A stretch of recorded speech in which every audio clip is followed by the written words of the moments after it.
été une année très particulière à bien des égards. Tout d'abord, une année de profond ralentissement, notamment dans le monde du travail, avec toutes les phases de confinement, mais aussi une grande année d'innovation dans les domaines de la communication. Alors, communication, on peut penser au télétravail, mais aussi à tout ce qui est visioconférence. Ce qui m'a le plus étonné à ADT en 2020, c'est le champ de la formation continue. Dans une année habituelle, ADT envoie en formation, ou en tout cas les salariés se forment pour environ 6 000 heures, je crois, par an. 2020, malgré toutes les contraintes, ADT a formé ses salariés à hauteur de 4 500 heures de formation. Ce qui veut dire qu'il a fallu quand même que les salariés soient très impliqués ou se sentent très impliqués pour, malgré tout ce qu'il y avait autour, aller se former. Alors tout ça, ça a été possible grâce à la formation à distance, ce qui a été un plus pour nos salariés.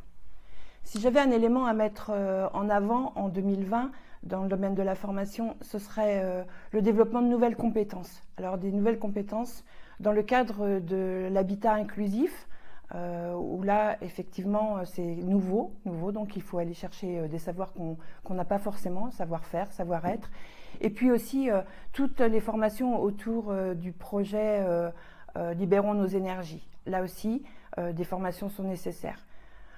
Je pense que nos salariés sont prêts. Je pense, et j'en suis même sûre, que nos cadres aussi s'impliquent énormément dans ces projets-là. Alors 2030 pour moi c'est demain, et pourtant pour 2030 j'ai un rêve. J'ai un rêve que les savoirs empiriques, les savoirs des salariés, mais aussi les savoirs des usagers se rencontrent et puis forment ce que j'appellerais le travail apprenant, c'est-à-dire sur le terrain, comment on apprend sur le terrain.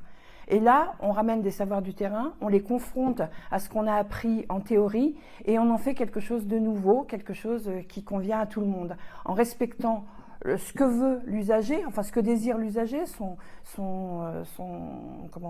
intention propre, mais aussi le petit plus que le salarié a envie d'y mettre.